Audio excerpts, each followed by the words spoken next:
Ravi de vous retrouver, chers auditeurs de Djoko FM. Il fait 13h31 sur nos antennes et c'est parti pour l'édition de la mi-journée. Donc voici le sommaire.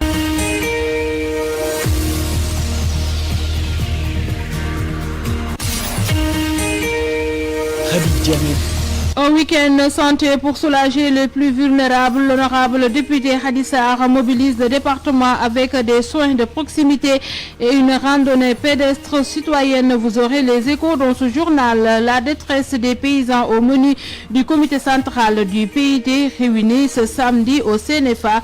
Vous aurez également l'essentiel de cette rencontre. Et puis Rufisque Nord vote son budget 2026. Plus d'1,2 milliard de francs CFA pour l'année à venir entre fonctionnement et investissement. Cannes 2025, 3 rencontres sont prévues ce lundi. Vous aurez également les affiches et puis Djambar édition 2025. Nous découvrirons le parcours de Moussa Sow, fondateur de l'ONG ADE. Un portrait signé Ndeye Marème Diagne sur cet infatigable défenseur des droits de l'homme. Voilà pour l'essentiel dans un court instant de développement. Le journal avec Khadija Amen. Bonjour amis auditeurs de la première radio du département de Rufisque, Djoko FM. Hassan Diou rassure la partie technique de cette édition de la mi-journée. Promouvoir le bien-être des populations et soutenir les plus vulnérables, c'est tout le sens du programme Week-end Santé de Rufisque, initié par l'honorable député Hadissar, par ailleurs présidente de la commission santé à l'Assemblée nationale. Cet événement se déroule du samedi 20 au lundi 22 décembre. Nous l'écoutons sur les enjeux de cette mobilisation communautaire avec Ndeye Marème Diagne. Nous nous sommes dit qu'il nous faudra la promotion de la santé. Il nous faudra également le dépistage. Il nous faudra également l'accès aux soins de santé qui sont de bonne qualité. Il nous faudra également mettre en œuvre des actions qui concourent à tout cela. Et pour cela, nous, en tant que députés, nous nous sommes dit nous allons vers les populations, leur proposer des actions de sensibilisation. Et sensibilisation cette fois-ci sur les maladies chroniques non transmissibles qui sont en train de faire des ravages à travers le pays. Si on jette un coup d'œil sur les statistiques, je pense qu'ils sont très très alarmants. Et il nous faudra prévenir ces maladies-là par la pratique du sport, par une bonne hygiène de vie. Quand on parle d'hygiène de vie, c'est un temps de sommeil suffisant. C'est également une alimentation saine. On s'est dit, on va mettre en place un programme étalé sur 3 jours. C'est d'abord des consultations gratuites avec don de médicaments en ce qui concerne donc le dépistage, don de médicaments, don de l'urine, mais également c'est la sécurité sociale, la sécurité socio-sanitaire qui consiste à faire enrôler les populations à la CNCSU. Durant ce week-end, on a également enrôlé plus de 250 personnes. On n'a pas encore fait les statistiques, mais c'est sûr qu'on a dépassé les 250 personnes de la population de Rufisque. Après donc ces actions de dépistage, aujourd'hui on s'est dit on va passer à la pratique. C'est la pratique du sport. En conviant les populations de Rufisque sous la coupole donc ou bien sous l'égide de son maire qui a été représenté donc de marcher sur les kilomètres pour la promotion de la santé. Et puis les quartiers Arafat et Castor ont fait peau neuve ce samedi. Cette opération de nettoiement soutenue par la Sonaged a été lancée par Bokarli, adjoint au maire de Rufisque Est et responsable de FDS Les Guelwaars, de l'arrêt Bawol jusqu'au bureau du terre. Les populations se sont mobilisées. Bokarli que nous écoutons. Nous ne sommes pas figés ou fixés à une orientation d'être élus ou ne pas être élus. Notre fixation est adressée à la... Ce n'est pas le bon élément, je vous l'annonçais tout à l'heure. Les quartiers Arafat et Kassor ont fait peau neuve ce samedi. Cette opération de nettoiement soutenue par la Sonaged a été lancée par Bokaldi, adjoint au maire de Rufisque Est et responsable de FDS Les Guelwaars, de l'allée Bawol à Arafat jusqu'au bureau du terre à Kassor. Les populations se sont mobilisées. Bokarli, que nous écoutons. D'abord, la journée de Sesetel entre dans le cadre de raffermir les liens entre les deux quartiers. Parce qu'on sait très bien qu'il y a eu des tensions dans le temps, qu'on a cherché quand même à montrer. Vous voyez ici autour de nous, tous les habitants de Arafat et de Castor. Et les habitants également des autres quartiers de Rufisque.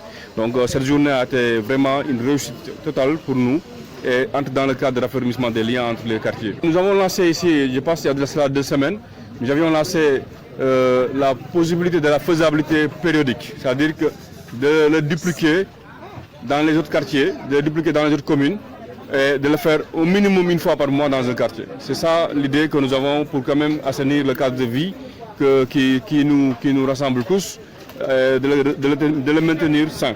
Donc cette journée du 20 décembre aujourd'hui, nettoyage journée sociétale pour notre département, entre dans ce cadre de pérennité de cette action et de cette étape. Encore, les premiers partenaires que je tiens à citer, c'est d'abord l'investissement humain. C'est les partenaires qui sont là, les amis, les sympathisants, les militants de FDS, les Guelwaars, les gens qui ont fait des déplacements. Et voilà les premiers partenaires que je tiendrai quand même à remercier, qui se sont investis corps et âme à la réussite de cet événement. Et puis revenons au centre-ville pour parler du maire de Rufisque-Est, Elimane Sakho Sembène, qui a inauguré ce samedi la nouvelle chambre froide du marché de viande, un investissement de 15 millions de francs CFA financé sur fonds propres, offrant une capacité de stockage de 20 tonnes, une infrastructure qui vient soulager les acteurs de la filière, comme nous l'explique Seydina Sanbay.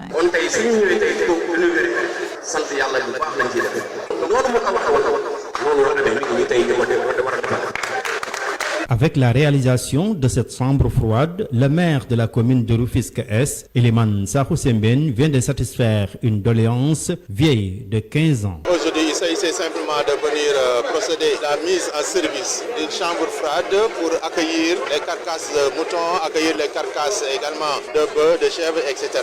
à conserver. Parce que c'est une doléance, une vieille doléance qui remonte à 15 années de cela, que nous venons aujourd'hui de satisfaire. Avec l'appui, l'accompagnement du groupe Ahmad Cham, c'est le lieu pour nous de remercier l'ensemble des bouchers qui sont là, qui sont des acteurs aussi qui sont impliqués dans la préparation, la mise en service de ce joyau-là, j'allais dire, pour que, encore une fois, à partir d'aujourd'hui, on sache que le marché central de Rufisque, à travers son hangar viande, dispose d'un équipement moderne à même de satisfaire les besoins de conservation de produits de viande. Cheikh Ahmadou Bamba Ndiaye, le président des bouchers, exprime sa satisfaction pour la réalisation de cet ouvrage, mais aussi la réactivité du maire par rapport à leurs préoccupations. La plupart de nos doléances ont été prises en compte, à savoir les portails, l'éclairage. Elle ne restait que la chambre froide et ça vient d'être inauguré aujourd'hui. Et c'est un acquis de taille, car cela nous servira énormément pour la conservation de la viande. Également, ça nous épargnera de l'achat de glace. Désormais, nous avons la possibilité d'abattre 10 bœufs et pouvoir les conserver sans problème.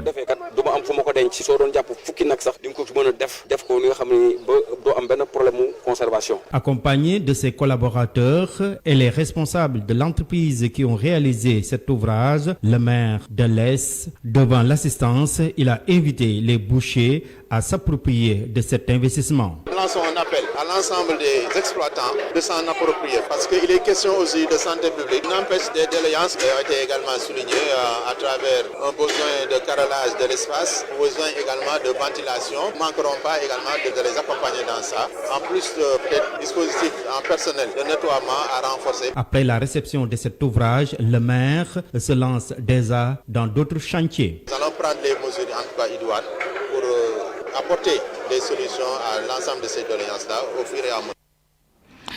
Et puis, autre aspect de l'actualité réunie ce samedi à Rufisque, le comité central du parti PIT a longuement planché sur la situation nationale marquée par les vives inquiétudes des agriculteurs qui peinent à écouler leurs récoltes.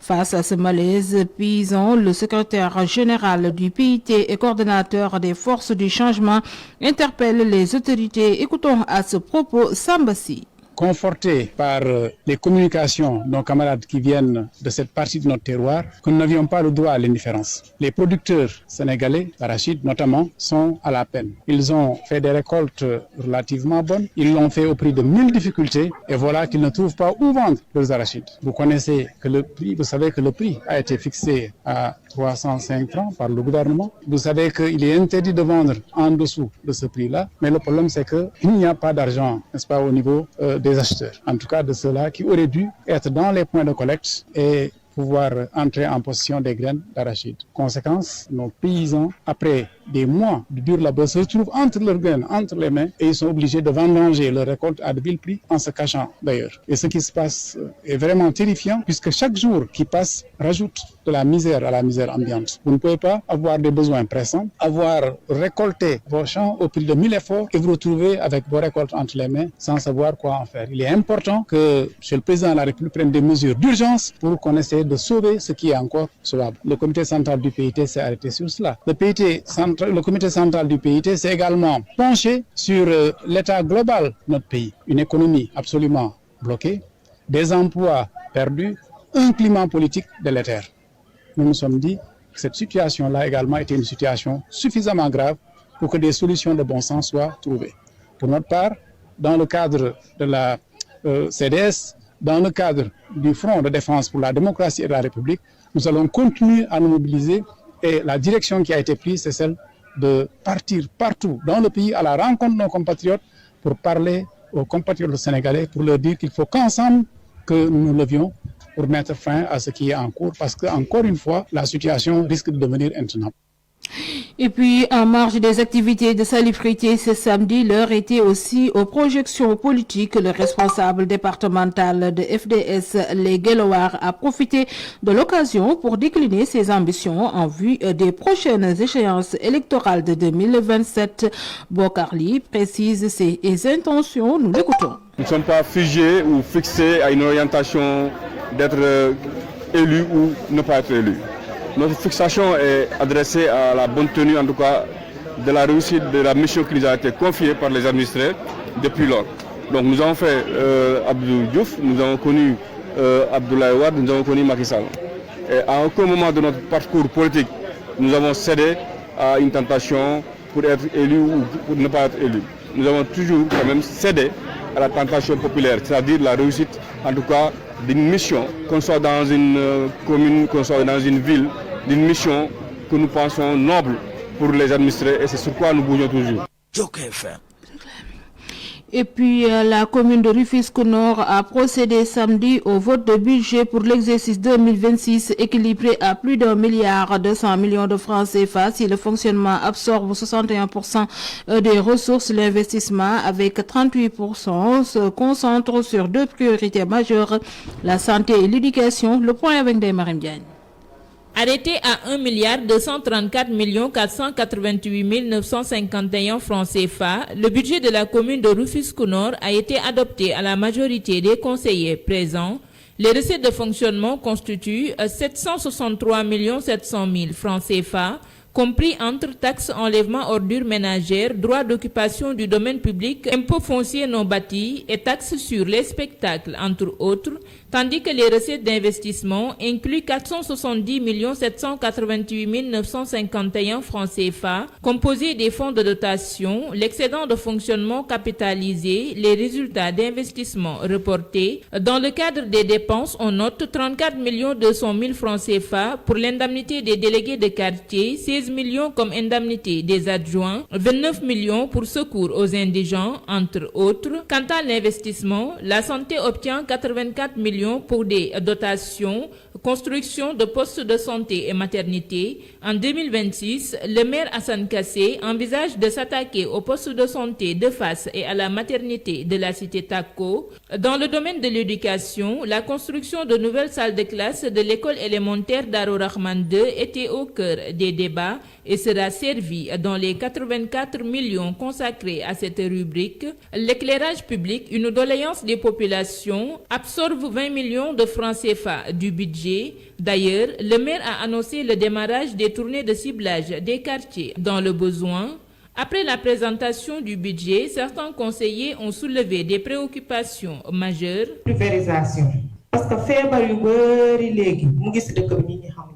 Il faut créer des réparations bi xoolaat ko. Kon war na revoir tamit suñu fiscalité locale bi ñuy buub lépp.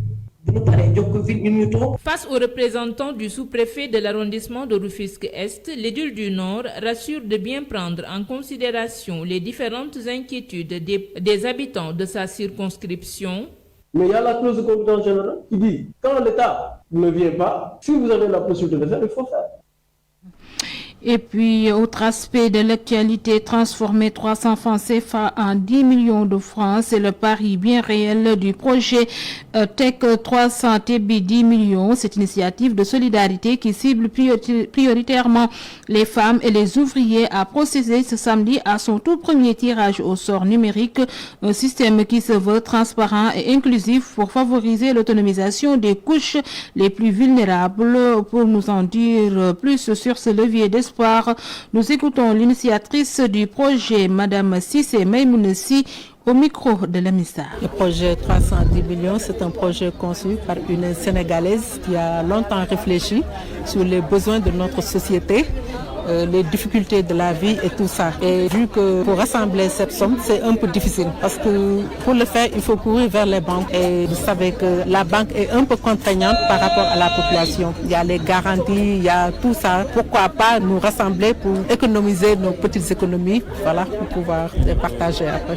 Les cibles, ce sont les ouvriers, les marchands ambulants, les personnes démunies. Bon.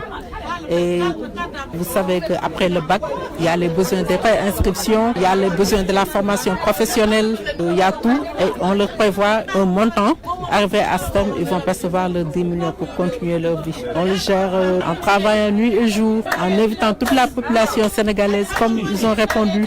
Bon, on s'est organisé sous forme de groupe, les gens cotisent. Bon, la transparence, on a travaillé sur ça. Exemple, si vous habitez à Thiès, si vous gérez une liste à Thiès, pendant le tirage, je vais citer le nombre d'adhérents que vous avez et la somme versée. Donc, si ce n'est pas en coïncidence avec ce que vous avez perçu auparavant, vous allez régler ça entre vous.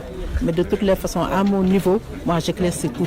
Nous payons les impôts, nous payons tout ce que nous devons faire. L'État nous donne des fonctionnaires, l'État nous donne des universités, l'État nous donne des hôpitaux. Et il met même dans notre poche parce qu'il nous paie nos salaires. Mais c'est insuffisant pour couvrir les besoins de la vie. Donc, après tout ça, pourquoi pas nous faire une petite économie de 10 francs, 300 francs par mois pour régler notre problème. Et tout comme dans toutes choses dans la vie, il faut de la patience et de la persévérance aussi.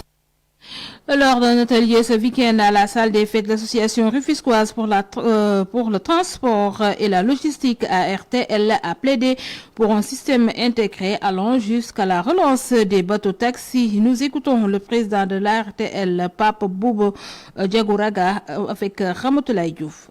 Aujourd'hui, l'objectif est d'interconnecter le département de Rufisque via un système de transfert durable en utilisant des énergies propres. Pour le moment, nous sommes dans l'étape pré-projet et je pense que les grands axes ont été déjà dégagés. Aujourd'hui, nous voulons juste proposer à nos gouvernants, au démembrement de l'État, qu'il y a un pré-projet qui a été déjà ficelé par des jeunes Rufisquois ambitieux et très soucieux du développement de leur pays. Maintenant, le pré-projet est fait, les axes de financement ont été déjà aussi dégagés. Il suffit juste un accompagnement des autorités pour que le projet se mette en place. Par rapport au financement, il y a des axes qui ont été déjà dégagés. Aujourd'hui, les projets verts, c'est-à-dire les projets durables, sont beaucoup plus faciles à financer. Maintenant, comme vous le savez, nous sommes juste une association. Nous n'avons pas prérogative à aller lever certains fonds. Je pense que c'est au gouvernant de le faire. Et sur ce, nous leur donnons le support, les éléments qu'il faut pour aller lever ces fonds. Aujourd'hui, nous avons le rail qui roule avec 3 gares dans le département de Rufisque. Nous avons des gares routières. Et ce qui fait de ce projet un hub de transport multimodal, c'est l'intégration du projet bateau taxi. Le projet bateau taxi était là. Dans le projet, il y avait certaines contraintes et comme je te l'ai dit, ces contraintes ont été levées. Aujourd'hui, avec l'avancée de la technologie et de la science, nous avons pu avoir un navire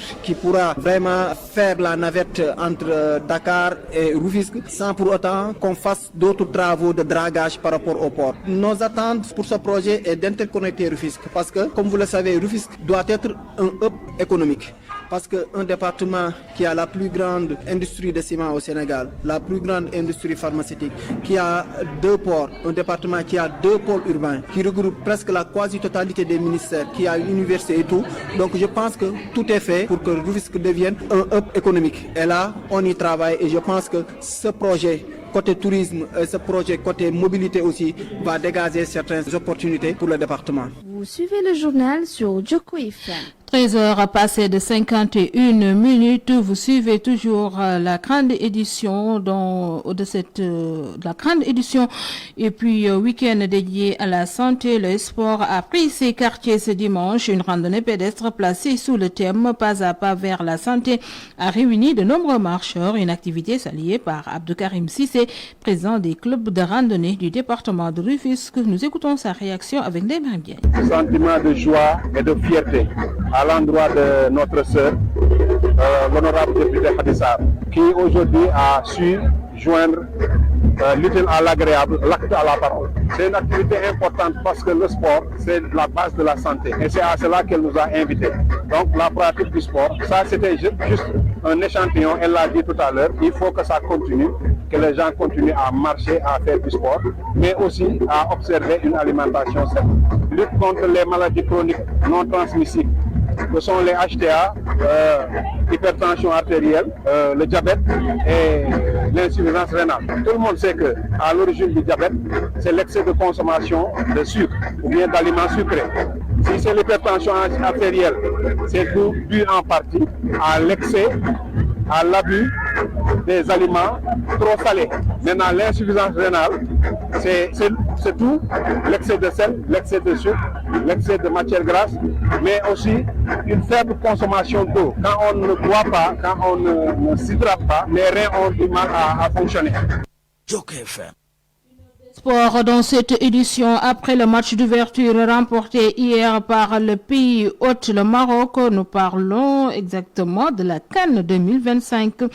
Face aux Comores 2-0, la Coupe d'Afrique des Nations se poursuit ce lundi avec la suite de la première journée dans le groupe A ainsi que l'entrée en lice des sélections des groupes A et B. Le premier rendez-vous du jour est prévu à 14h au stade Mohamed V de Casablanca où le Mali affrontera la Zambie. Les aigles maliens chercheront à confirmer leur ambition tandis que les Chapolopolo tenteront de décrocher des points précieux pour rester dans la course à la qualification. À 17h, le stade de Marrakech accueillera la confrontation entre l'Afrique du Sud et l'Angola dans le cadre du groupe. La journée se conclura à 20h au grand stade d'Agadir avec l'entrée en lice de l'Égypte contre le Zimbabwe. Les Pharaons, parmi les favoris naturels du tournoi, chercheront à bien lancer leur campagne tandis que le Zimbabwe tentera de créer la surprise. C'est la fin de cette édition. Le rappel de tout ceci, c'est dans une poignée de secondes.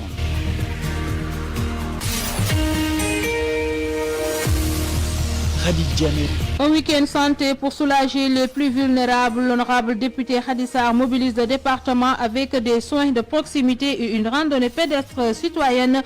Vous avez eu les échos dans cette édition. La détresse des paysans au menu du comité central du PIT réuni ce samedi. Vous avez eu également les échos. Rufisque Nord vote son budget 2026, plus de 2 milliards 200 millions de francs CFA pour l'année à venir. Entre fonctionnement et investissement, c'était l'affaire d'Ndeye Marième Diagne qu'en 2025, 3 rencontres sont prévues ce lundi. Et puis, tout de suite, votre édition 2025 Jambar. Et c'est pour cette année à l'affiche de la deuxième édition des Jambar de Rufisque. Moussa Sow, un nom qui rime avec la protection de l'enfance, membre fondateur de l'ONG ADE. Cet ardent défenseur des droits humains a marqué de son empreinte le département, mais aussi bien au-delà de nos frontières. Son dévouement total envers les communautés vulnérables fait aujourd'hui l'unanimité. Ndeye Marième Diagne, un brave parmi les plus braves. Moussa Sow est lancé d'une corpulence remarquable, teint clair, barbe blanche, la soixantaine, un fervent défenseur des droits de l'homme, un des fondateurs de l'ONG Avenir de l'enfant ADE. Après une naissance en terre ivoirienne, son père d'origine rufisquoise le ramène à la ville natale vers les années 60. Grandi au premier quartier de Rufisque d'un pays, le jeune Halpulaar s'est distingué de par son intelligence, sa passion et sa rigueur dans les études. De l'école élémentaire Djokul de l'école élémentaire Djokul 2 à l'époque devenue Tafsir Niaw Faye à l'université Cheikh Anta Diop de Dakar, passant par le CMG Thiokho Malick Ndoye devenu CM Maurice Gueye et le lycée Abdoulaye Sadji. Pendant mon cursus scolaire, j'alliais les études et la formation professionnelle. J'ai été toujours attiré par le métier de la menuiserie métallique et la menuiserie bois. Mais j'avais plus de penchant sur la menuiserie métallique. Et j'ai pu allier cela avec mes études. Au point que, à un moment donné, j'avais inscrit à mon passeport, quand on mettait profession, j'ai mis menuisier métallique pendant longtemps. C'est beaucoup plus tard que j'ai enlevé la profession de menuisier métallique que je suis capable d'exercer jusqu'à présent. En revenant d'Allemagne, j'ai conduit un centre de formation professionnelle qui prenait en charge les enfants exclus du système scolaire, surtout qui échouaient à l'entrée en 6e et qui étaient comme ça, excusez le mot, laissés pour eux-mêmes. Connu et reconnu de par son engagement, sa dévotion envers la communauté, militant dans les mouvements et associations de jeunesse et de citoyenneté pendant des décennies. J'ai été à la Croix-Rouge sénégalaise comme secouriste. Et dans ce cadre-là, nous avons eu à faire une action, en tout cas spontanée et volontaire, lors des événements Sénégal-Mauritanie. Ça date de très longtemps, c'est 89. Et nous avons improvisé, on a été là-bas avec le cœur, l'envie de donner un coup de main. Et j'ai été également au niveau du mouvement navétane et je fus le président de l'ODECA. Et à l'époque, en tout cas, nous avons fait ce qu'on pouvait pour participer et contribuer à l'éducation de la jeunesse et des enfants particulièrement. De fort caractère, pas trop souriant, catégorique dans ses propos, un comportement intimidant à première vue, mais très admiré et bien accueilli par ses collègues de travail. Il est très exigeant. Parfois, certains partenaires me demandaient, des partenaires français, Sabina, elle est anglaise. Il m'a demandé un jour, mais Aïda, comment tu peux travailler avec Moussa? Moussa, il n'est pas facile. Je dis pourtant si. Il suffit d'apprendre à le connaître. Il suffit de connaître ce qu'il défend. Moussa Sow est une personne très simple. Il est trop sociable, il est courageux, il est loyal et très généreux. Et surtout, ce que j'apprécie le plus chez lui est qu'il est doté d'une volonté de faire. Et il ne recule devant aucun obstacle. Et Moussa, un jour, certains enfants l'ont saisi pour lui faire comprendre que ce monsieur est un pédophile. Lorsque Moussa s'en est saisi, il a porté plainte. On a essayé de corrompre Moussa par une valise de mallettes. Et Moussa lui a fait comprendre. Jamais de la vie, je n'abandonnerai pas. À cela s'ajoute son amour et son dévouement envers ses proches. Moussa Sow demeure un homme social ambitieux, un dur à cuire, mais qui cède toujours devant ses créatures innocentes et pleines de vie. Père Moussa. dafa baax kay moom ñu ko sant di dem ko waaw suñu papa la waaw lu mu bëgg dañ koy defar suñu dem ñu moo ñu yóbbu mu ñu defal sax ay bank ak table ak lii yëpp nee Père Moussa, comme l'appellent si bien les enfants, sans distinction avec ses propres enfants. Il les aime d'un amour fou. Ces tout petits constituent la préoccupation majeure de M. Sow, ce qui a valu la création de l'ONG Avenir de l'enfant ADE. L'enfance est une étape universelle d'abord. L'autre chose, nous n'avons pas ignorer la problématique des enfants en rupture, ce n'est pas une nouveauté, ça date de très longtemps. Et on sait qu'à Rufisque, il y a eu des enfants en rupture. Moi, quand j'étais président de l'ODECAV, nous avions au CEDEP accueilli l'organisation d'un forum où c'est des enfants en rupture. Et il y avait mon collègue Abdoulaye Ba qui aujourd'hui a décroché, un de nos partenaires, Robert Richard, qui est le fondateur de l'association Enfants du Soleil. Avenir de l'enfant n'a pas été mis en place en 90. En 90, les enfants qu'on a récupérés, on les a mis à l'auberge, là où il y a l'auberge de l'État. C'est là-bas qu'on les avait accueillis, installés, ouvert le foyer. Et c'était leur demande. C'est les enfants qui disaient, nous, on veut une maison où habiter. En 1991, l'autorité étatique, méconnaissant ce que nous faisions, avait pris une mesure de fermeture de nos foyers. Nous avons fait des années de procédure avant que, en 1993, l'autorité ne revienne sur la décision de fermeture. Donc, qui a pris un arrêté pour réouvrir nos foyers. Un acteur incontesté, même hors des frontières sénégalaises, voire mondiales, Un éducateur hors pair qui a marqué l'existence de centaines d'enfants devenus des pères et mères de famille aujourd'hui. Abdul Aziz Fall, habitant Bambey. Vraiment, c'est avec un immense plaisir que je parle de Moussa Sow. Vraiment, c'est quelqu'un qui m'a beaucoup marqué, très sincèrement. À bas âge, je me rappelle, c'était vers les années 2001, mais à Thiaroye-Gare, avec lui, j'ai beaucoup appris. Un homme humble, un homme modeste. Vraiment, il était pour nous un père, mais il ne regardait pas cela. On était en famille. On a eu une session de formation de 3 jours avec lui. Je vous le jure, c'est un homme vraiment qui m'a beaucoup marqué. Jusqu'à présent, je garde des souvenirs de lui. Un homme multidimensionnel, honnête, généreux, toujours dans la lutte contre l'injustice. C'est le comportement du respect, le manque de respect. Et pour moi, c'est la clé du travail d'éducation. Apprendre aux gens à respecter l'humain, à respecter l'être et à ne pas respecter un statut. On ne peut pas dire qu'il faut respecter les femmes, on ne peut pas dire qu'il faut respecter les hommes, on ne peut pas dire qu'il faut respecter les noirs ou les blancs.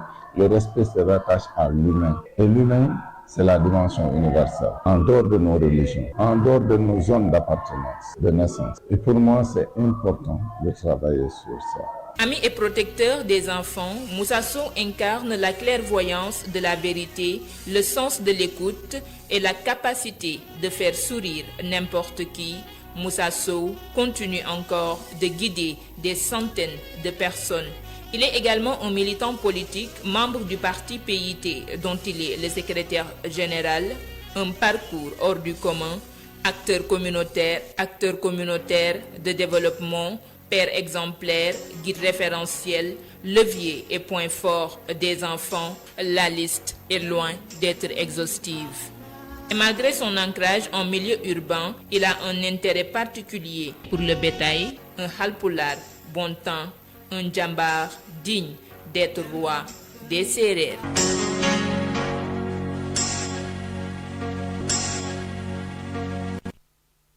Écoutez lorsque les autres radios vous diffusent toujours la même chose. C'est pénible, c'est embêtant. Alors,